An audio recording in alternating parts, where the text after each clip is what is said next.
Primetime exclusive. I started wondering, was it me? What was I wearing? Did I bring this on myself? Why his wife told him they're through. I said, I'm going to leave your raggedy behind, and you're going to pay my child support for me and my new man. What made you decide to stay? Let's do it. Have a good show, everybody. Here we go. This is a safe place to talk about hard things. Stand by. We'll count you down. Today's going to be a changing day in your life. 5, 4. I am not giving up on you.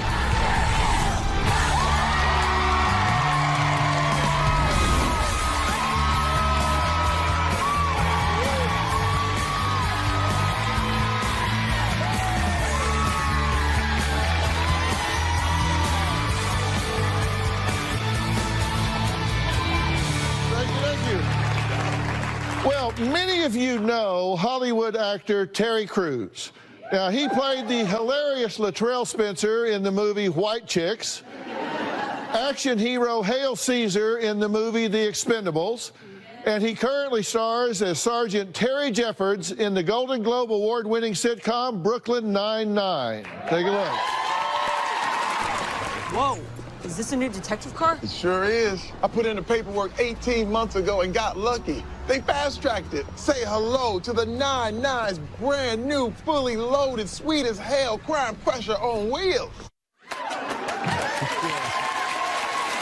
But what many of you may not know is that Terry, who says reinvention is not only necessary but therapeutic for him, is also an artist. Former NFL player, author, husband of 28 years to his wife Rebecca, and father of their 5 children. Now, most recently, he joined the hashtag #MeToo movement when he sent out a series of tweets where he claimed he was sexually assaulted by a high-level Hollywood executive. He was also named one of Time Magazine's 2017 Person of the Year as one of the silence breakers after speaking out publicly about sexual harassment. Take a look. Right now, I have a lawsuit that's pending against William Morris Endeavor and Adam Bennett, the head of the motion picture department at the agency. Rebecca and I were invited to a party. Adam is across the room.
I don't know this man, but I know of him. So I'm looking at him across the room, and he's sticking his tongue out at me, very overtly sexual moves to me. He starts to make his way across the room, and I put my hand out like, hey, hello, sir. He sticks his hand out, and then he just goes for my genitals and grabs me, and I smack his hand back like, yo, what is going on? You know, like, I wanted to put all his teeth on the ground.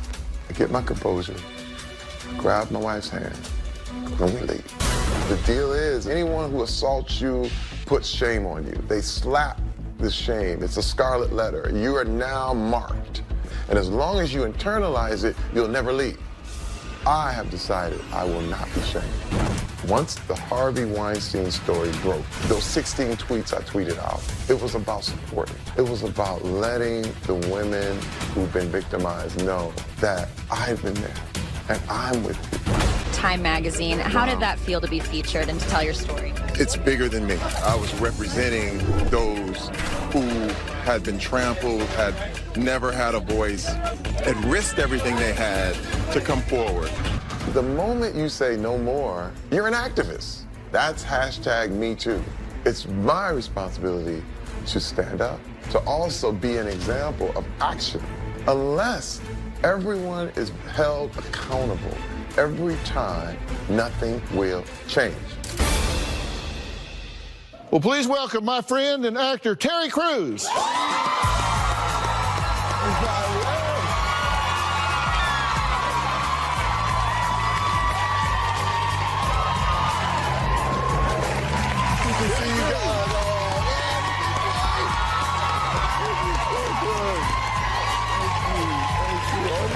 I gotta do this. This is one of those. I'm Dr. You gotta teach me to do that. Y'all have a seat. You got some fans in the house. Oh, here. this is awesome. Wow, it's so good to be here. Thank you. Yeah. So how are you? I'm doing good, very good. So how's it feel to be named one of the Time Magazine's Person of the Year? Wow. Wow. Yeah. Doctor. Yeah, you have to understand, it's really wild, because George Orwell said, in times of universal deceit, just telling the truth becomes a revolutionary act. And what's happened is that when you just decide to say no more, when you say, I'm not putting up with this, all of a sudden the world notices. And to be honest, I was in support of all these women, because what was happening is once they came forward, there were so many men, this toxic masculinity that's been pervaded all through America and all throughout the world. They were calling these women gold diggers, opportunists. They were saying they just wanted a payday. And it made me angry, because I knew it had happened to me. And I knew that I had been quiet about it. You reported this to your agency. Yes. I went to everyone there when it happened. Yeah. I mean, 15 months earlier than when I came out. And what was crazy is that when I did those tweets, I didn't name anyone. But I got calls immediately, like literally in an hour, from the agency, like, are you okay? You okay? I'm like, no, I'm not okay. I'm not okay. And they said, well, we didn't know, Terry. I said, well, then why are you calling me? I didn't mention anybody in the tweets. Let me tell you something. And when you start catching people in lies, when you start seeing the gaslighting happen, this is what women have been going through for years. You're crazy. You don't understand. We didn't mean it that way. It was horseplay, Terry. I said, first of all, you wouldn't even grab your pet like that. Why would you touch another human being like that? We're looking at some of your tweets now, and you started putting these things up. And you said he called me the next day with an apology, but never really explained why he did what he did. You're wondering what's happening. Was it me? What was I wearing? You start to wonder, like, what did I bring this on myself? But once I decided to get rid of the shame, I was free. And by coming out and saying what happened to me, it freed me. And I realized, and I tell people, I did nothing wrong. And you have to continue to repeat this. And anybody who's ever been in that position, never take that shame that someone else is trying to put on you. You bet. We have a statement from William Morris. In fairness, I have to say they used to represent me. They don't anymore, but they used to. An investigation was launched immediately after management was made aware of the situation in October of last year. The investigation resulted in Adam Bennett being suspended without pay and demoted from his position as head of the motion picture department. We take all claims of misconduct seriously and take action based on the findings of a thorough investigation. They say they were aware October of last year, but I told them February of the year before when it happened. First of all, if you say you didn't know, okay, let's just say you didn't know, then you're too stupid to run my career. That's the real. But I gotta add to that. But you're not stupid. And I'm not gonna treat you like you're stupid. And you can't treat me like I'm stupid. So let's talk about what's really happening. And I am filing a lawsuit, and in my lawsuit, you know, he's trying to rebut with, well, I did it, but it wasn't sexual. You grab sexual parts, it's instantly sexual. There's the fact that this is sexual harassment, but there's also the side that I had to look at where, as an African-American man in America, had I retaliated violently, what would have happened to me? And I know that I would have been painted as a thug, and William Morris would have never had any mercy on me in regards to lawsuits, and I would have been tied up, and my career probably would have ended, but I did the right thing. Yes, you did. Yeah. You went through the system. Right. All right, coming up, we're going to meet a very special lady. I'm talking about Terry Crew's wife, and find out why she says she almost divorced this man. We're going to find out what Terry did to save his marriage after the break.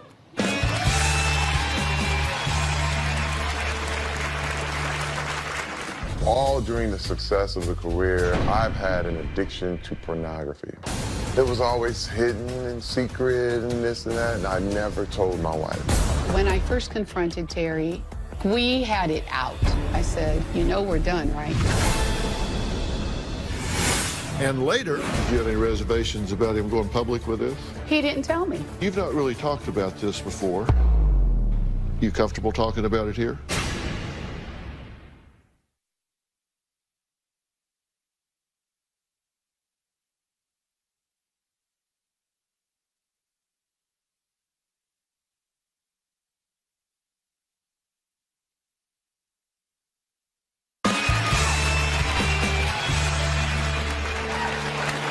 Actor Terry Crews says his marriage to his college sweetheart, Rebecca, was nearly destroyed because of his addiction to pornography. Now, Rebecca says they had a come-to-Jesus moment where Terry also confessed to being unfaithful. Rebecca and I have been able to manage this family, this career over the last 28 years just by being a team. Right beside me. My wife was trying to get me on the right plan, and there was the ego. I was a card-carrying member of this toxic masculinity, and it all came through with me realizing that I didn't know everything. When we got married, we started having a family. She put everything on hold for 20 years. There were times I would have 3 jobs at the same time, and she was like, I've got the kids, I'm taking care of the home. All during the success of the career, I've had an addiction to pornography. It was always hidden and secret and this and that, and I never told my wife during our whole marriage. And I finally broke. When I first confronted Terry, we had it out. He told me about the prostitute. He told me about all the porn things. I said, you know we're done, right? He's like, what? What? I told you everything. I said, that's good, but now it's over. That woke me up. I was like, I need to get better for me. The hardest part was knowing that someone I loved, respected, and trusted was nothing like I thought he was. And now it's like a lie. Everything was a lie. I believe in the heart of every man is this little bit of pride, this little bit of arrogance that says, oh, she won't leave. But when he saw that I meant business, I think it really challenged him. He says that he made the commitment to get better, whether or not he got us back. Eventually, Rebecca did choose to come back. I had to earn it, and still I'm earning it. He suddenly became very transparent. It was really not like him in my mind. He put the money where his mouth was, and he went to see a counselor, and afterwards, I would say it took me probably 3 years to trust him again. I have little moments now of PTSD. When I look back over my life. Rebecca Cruz is my backbone.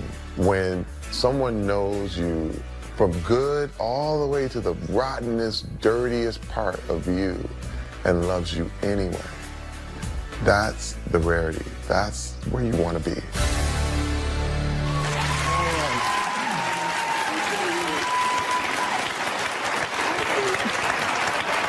Well, Rebecca, thank you for joining us. Thank you, Dr. Phil. It's my tremendous pleasure. You guys have been married 28 years, right? Mm-hmm.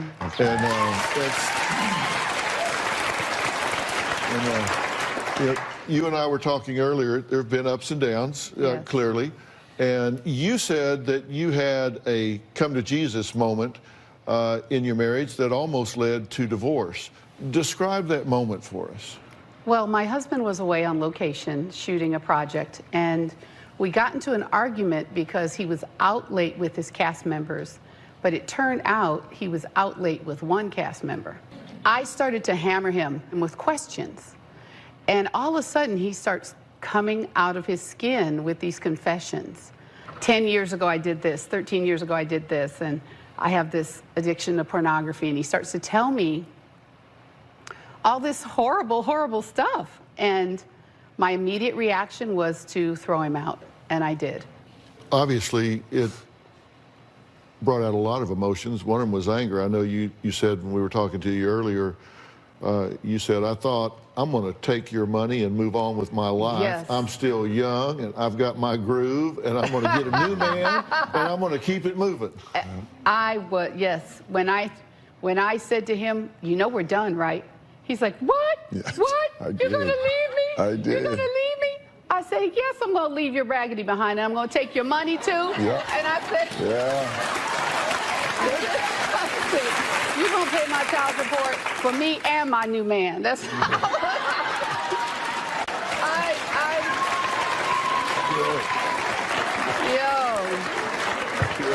No, I got to tell you, man, guys operate off pride. Tell it, honey. We do. No, and you're successful, you feel like that buys you a pass. That it's her. That it's them. It's everyone else. But then a small voice came to me and said, maybe it's me. You know, I did not go to rehab to get my wife back. I went there because I needed to be a better person. What made you decide to stay? What made you decide to give this another shot? God. I give thanks to God because there was something in my heart that kept telling me, this is a death, but there could be a resurrection. And my husband called me. He called me from the hotel where he was staying, and he said, honey, I don't care what it takes. I will do anything not to lose you. And I believe in the power of redemption, and all of us deserve second chances. But that second chance has to be, it has to be because you are doing the things that cause people to put their faith back in you. Well, we're going to take a break. When we come back, I'm going to ask Rebecca how she feels about Terry's involvement in this Me Too movement and talk a little bit about how that affects a marriage. We'll be right back.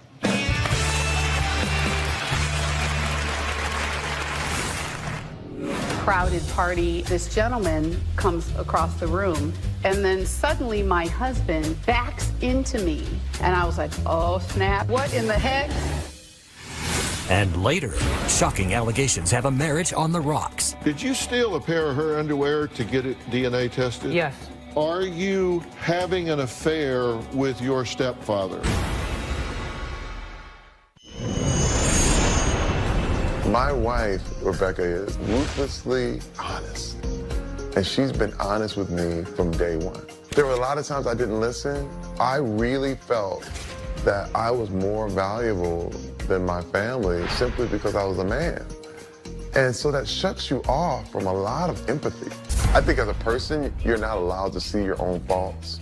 A lot of people don't realize how valuable it is to have one person in your life that's going to tell you the truth about yourself. I would like to say I've been that way for her sometimes, but she's been doing that a lot more for me. Well, that was actor Terry Crews, who is with us this hour talking about the ups and downs of marriage. His wife, Rebecca, says during the time they were dealing with Terry's addiction to pornography and his infidelity, she became bitter, but Terry bore her pain and helped her overcome what she was going through. You saw him acknowledge that he had to change some things here. And you can't do it if you don't admit it, right? Once I admitted I was guilty, and it just started pouring out. Right. And it just was one of those things, I'm guilty. But now we can start on developing the discipline that it took to correct the problem. And another thing that he did was he allowed me to vent. You know, if I had to talk about it, if I had to bring it up, if I had to cry, if I had to ask another question, he bore with that. He said, if you want to throw a pot at me, you can throw a pot at me. He said, but I'm not going to lose you because you mean that much to me. Yeah. You have to make amends. It is not enough to just say you're sorry. You know, after coming through all of that, then you wind up where you are in the middle of this Me Too movement. You were there at the party with him, and I have to refer to it as an alleged incident. What did you observe? Well, I was standing there with him, crowded party, and this gentleman comes across the room, and I'm kind of looking at him and then looking around and who's here. And then suddenly my husband backs into me, like his hips go backwards, and he backs into me and he pushes this man through this sea of people like they went down like bowling pins. Like people just went like this. And I was like, oh snap, it's popping off in here. What in the heck? And I have seen my husband put people on the floor because, you know, there's alcohol and people want to test the big guy, you know what I'm saying? And I had told my husband, I said, you can't be putting people out, Terry. I said, you're going to be taking college money for those babies and giving it to some joker in the club who wanted to start a fight with you. And he said, honey, I'm so glad you told me that because I was going to put this guy's teeth in his throat. He pushes him. The guy comes back toward him. Terry is grabbing him. He's got a hold of both the man's wrists like this. And he says, calls out to Adam Sandler, who was the host of the party. Hey, Adam, come get your boy. What's up with your boy? And he pushed the guy again, and the guy kind of gave up, I guess. I don't know what happened. And he takes me, and we kind of snake through this crowd of people to get to the other side of the room to get away from him. And I just, you know, I'm in that like state of what the heck, you know. I was like, what happened? He's like, he grabbed my junk. I'm like, he what? He did what? Like, what the heck? I was just shocked. Did you have any reservations about him going public with this? He didn't tell me. I was in the recording studio, and I come home at 9 o'clock at night, and he goes, honey, have you seen my Twitter? I was like, I was like, what did you do? He's like, look, he shows me the tweet feed. I was like, oh, you done started some mess now, T-Money. Yeah. I did have a brief moment of, are we leaving L.A.? Yeah. Yeah. Retaliation is real. Yep. You know how many women who spoke up and said, this guy touched me, and immediately, or 2 weeks later, they were all of a sudden mysteriously fired? I mean, this happened. I was totally prepared, and I told my wife, and I said, you know, this may be it. I said, we may have to leave. You've not really talked about this before, and, you know, we're talking about it very candidly here. You comfortable talking about it here? Oh, absolutely. Oh, honey, please. When he put that gauntlet down, I was right there beside him. I was like, Wonder Woman and Superman, bring it on. Yes. Yes. Yes. All right. We're going to take a break, and when we come back, we're going to meet a couple who say their 20-year relationship has been rocked by accusations of infidelity and lies. And all three of us have something to say to them, and we're going to talk to this family together. We'll be right back.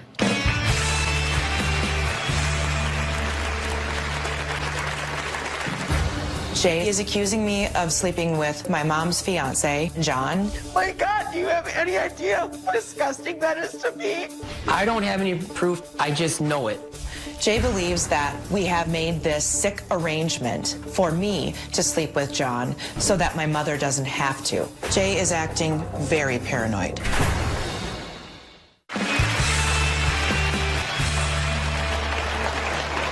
Actor Terry Crews and his wife Rebecca are here today with us.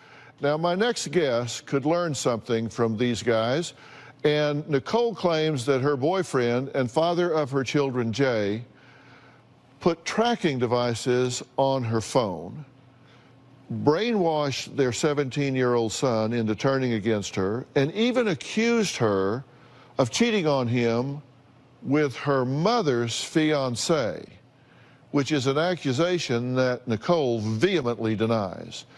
But Jay says he is 100% convinced that Nicole is cheating, and claims Nicole and her mother's fiance even put spyware on his phone so they would know his schedule and be able to plan their rendezvous. Take a look.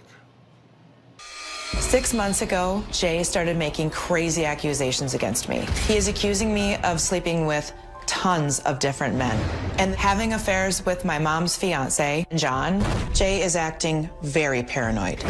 I am 95% certain that she is sleeping with John. I don't sleep with my future's stepdad. My God, do you have any idea how disgusting that is to me? I don't have any proof, I just know it. Nicole has cheated on me more times than I can count. He has even gone so far as to hire a private investigator. At the heart of this conspiracy, Nicole is having sex with John for her mother. Jay believes that we have made this sick arrangement for me to sleep with John so that my mother doesn't have to. John has enough money to keep Laura comfortable. They have gone to great lengths to conceal this truth from me. Jay asked if he could look into my phone, and he has kept it ever since. When I confront her about the encrypted text messaging apps, she says she has never used it. He says I'm using these secret apps to hide my whereabouts, things of that nature. I believe that Nicole and John do spy on me, using geo-tracking and other apps. I have never colluded with John and my mom to spy on you. He even went so far as to steal a pair of my panties to send to a lab to be tested for other men's DNA. I have stopped working since November 15th, and I have not worked since to this day, just to get to the bottom of this. I'm here to find out the truth. I'm devastated by these accusations, Jay. I just want them to stop. I want this paranoid behavior to end. I'm going to ask you straight up, are you having an affair with your stepfather? Absolutely not. That's a strange thing to ask somebody, but I'm asking you, you have an affair with your stepfather? Absolutely not. Have you ever had any kind of sexual assignation with your stepfather? I have never had any type of sexual contact with my stepfather. Are you having an affair with some neighbor? Absolutely not. Have you ever had an affair with some neighbor? Never. Has he asked you that? Absolutely. Have you told him that? Absolutely. Okay. You believe that she is John's sugar baby? Yes. That he's just paying her and yes, all that? Okay. Did you steal a pair of her underwear to get it DNA tested? Yes. Dr. Phil, I took a lie detector test. I passed. We both agreed that did not go the way that we had planned. However, Dr. Phil, I was not in that room. Jay. That was supposed to be the plan. I had a lie detector test done. 2 times he asked me, Nicole, since August of 2013, have you had any sexual contact with anyone other than Jay? My answer was no. I passed it. He asked me to lie 1 time. I lied 1 time. That lie detector test was like this the whole entire time because I told the truth, except for the 1 question that he told me to lie on, Dr. Phil, and then it was up like this. I am telling the truth. So you had her take a lie detector test, and she passed it, but then you didn't believe it? No, I didn't believe that. And you didn't believe it because you weren't in the room? Because I wasn't in the room. That was the plan.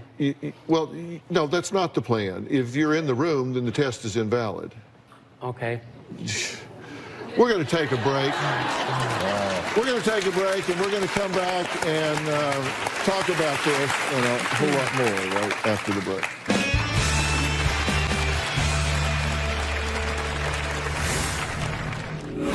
You have quit your job, so you have more time to monitor her. This is madness. It is impossible to love someone and control them at the same time. Jay is a completely different person. In the past 6 months to a year, he has accused me of lying, cheating, colluding with my mother and her fiance, John, and putting spyware on his phone. I want Jay to know that none of us are against him. I do believe I could just be paranoid, but based on the history, I don't think I am. Well, actor Terry Crews is here today with his wife, Rebecca. Terry has written a really great book. It's Manhood. It's How to Be a Better Man or Just Live with One. We're also talking to Nicole, whose mother, Laura, and fiance, John, say her boyfriend, Jay, is controlling and constantly accusing Nicole of cheating. My daughter's boyfriend, Jay, is a danger to my daughter, Nicole. Jay is very controlling. Nicole has to literally give Jay updates of where she is every day. Jay lives an hour away, and he'll drive up and down our street to see if Nicole is there or not. Jay makes absolutely crazy accusations. Jay had the guts to accuse her of sleeping with my fiance, John, when I was in the hospital. I've never had any kind of sexual relationship with Nicole. It is absolutely false. Jay is definitely paranoid. He hired a PI to follow her when he was out of town and actually called Nicole when she was at Walmart and told her what she was wearing. Jay had given Nicole a phone. Jay had tracking on that phone, so I decided that we would buy Nicole a nice phone. Jay was very upset because he could no longer track her, and eventually he stole the phone and refuses to give it back. Jay brainwashes their 17-year-old son to hate Nicole. Jay tells their son that his mother is a piece of crap, that Nicole is sleeping with other men. Their youngest son has now disowned Nicole. Jay does carry a loaded firearm. Something could set him off. He could come to our house and try to kill all of us. He could snap at any time. Really? Laura, John, thank you guys for joining us very much. Thank you, Dr. Phil. Have you said negative things about her to either of your boys? Yes. I'm not going to say that I can hide how I feel in my own house. Okay, so you have said negative things about her. I have said, yeah. Yes. Okay, I just wanted to know that. Jay is a wonderful father. He is an amazing father to our sons. Until these past few months, he has never, ever told our children, involved our children in our personal, private, adult life. He has never once, ever put hands on me or been aggressive towards me. First off, he has accused you of having, are you having an affair with your stepdaughter? No, I'm not having any kind of sexual affair with her. Okay. Or anyone else. Yeah. Why did you always try to break us up? How come you weren't the one that always... Don't answer that question. And I'm going to tell you why I'm telling not to answer that question. He has asked you if you're having an affair. You've said no. He's asked you to have an affair with the neighbor. And yes. Don't answer that question again, ever. Because what you're doing is you're playing into this game here. Right. And this tracking you and this tracking you on the phone and needing to know where you are and all of that, that is absolutely dysfunctional, unhealthy. Do not continue to do that. If you answer it the first 100 times and you're not believed, what makes you think the next 500 times are going to change? They're not. The belief. I wanted to interject. Has there been infidelity between you in the past? Yes. Yes. Because I believe that's the issue, that you have not healed from whatever happened before. I agree. Yes. It was literally like a 24-hour-a-day job to keep my sanity after going through this kind of betrayal. And I'll be honest with you, I doubted. I spent a short period of time tracking my husband, but he gave me permission. After about 4 or 5 times that I did, like, find my iPhone or where is he, is he where he says, 4 or 5 times I did that, he was where he said he was. I had to make a quality decision that I was going to trust what he was telling me until I knew otherwise. It was hard, but this is madness. It is impossible to love someone and control them at the same time. They cannot coexist. I agree.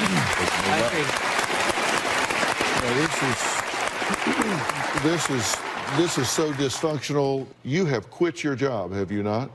I have. So you have more time to monitor her. You stay up for days and days and days, and you look in that phone, and you try to find places that I've been. Laura says her daughter Nicole still does not have a clue that Jay is a danger. Plus, there are a few things their son said about their mother that I am absolutely not okay with. Oh, man. We'll be right back. Dr. Phil, Jay, no, Vinny, hold on. You need help, babe. There's something wrong with you. This is not you. You need help. You're living in the past, honey. You need to come back. I need you to come back. You're not the dad. One of the things that Dr. Phil said, can I say something? No, I'm not. You need to listen to me right now. I am your best friend. You have known me for 20 years. I need you back. I need you back in reality for yourself, for your children, for me, and to be the man that you have always been, babe. You're not right. You're not yourself. Let me speak real quick. I'm Vincent, Jay and Nicole's oldest son. Right, and you're 19? I am. Okay, Vincent, go ahead. I love both of my parents. I don't agree with my father for telling my younger brother, you know, because he has such anger towards my mother, which I don't want. I have 2 rules about children. One is you never involve them in adult issues. You've violated that horribly. You never hold them responsible for things over which they have no control. You violated that terribly.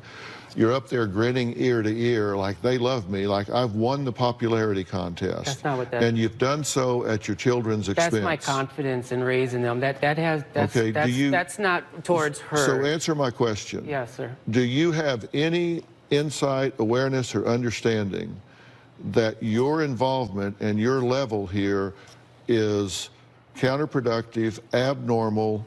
I do agree that I am not right now, yes. I can't diagnose you because I haven't done everything that would be necessary to do that. But I can tell you on the short list of considerations would be that you're suffering from a delusional disorder, jealousy type. It's a non-schizophrenic individual experiences non-bizarre delusions where the central theme is that his or her spouse or lover is unfaithful. And what it means is every other aspect you're functional, but you've become so obsessed with this that it crowds out everything else in your life. We'll be right back. I feel so fortunate that Terry Crews is here today because I'm going to tell you this man has been in a situation where this man is right now. He has been in a situation where he thought it was everybody else and not him. And he had the courage to man up and own it. And as a result, he saved his family, he saved his children, and it took guts and it took courage. You need to call time out and put yourself in the shop. I do. And I'm going to tell you what I think you need to do. I'm going to recommend that you go to a place called On-Site. And On-Site is a place, it's in the rolling hills of Tennessee, and it is a place that creates very intensive workshops. And here's how they do this. they bring in the top experts from all over the world that specialize in working with people that have been through some type of emotional trauma in their life, that have lost their way, that have kind of lost their bearings, and they put together experiences from these top professionals to help you hit the reset button and get your focus back in life. And we consider OnSite to be a really trusted source for anybody that's struggling with trauma, self-worth, self-esteem, marital issues, mental health issues. I would like you to work on yourself there, get your bearings, and if after being there you believe that this would be of value to the mother of your children, then we'll make it available to her as well. I appreciate that. Okay, to get this family headed in the right direction. Yes. Will you take that help? 110%. Okay, that's what I want to do. I would like to thank all of my guests today, as well as a very special thanks to Miles Adcox and the people at OnSite, and a really special thanks to actor Terry Crews and his wife, Rebecca. As I said, he is the author of the book Manhood, which is available right now. You can find it in any bookstore. You can watch Terry Crews on Brooklyn Nine-Nine, Sundays on Fox at 8:30, 7:30 Central. I watch it. You should watch it. It is a lot of fun. We'll see you next time. All right. Bye.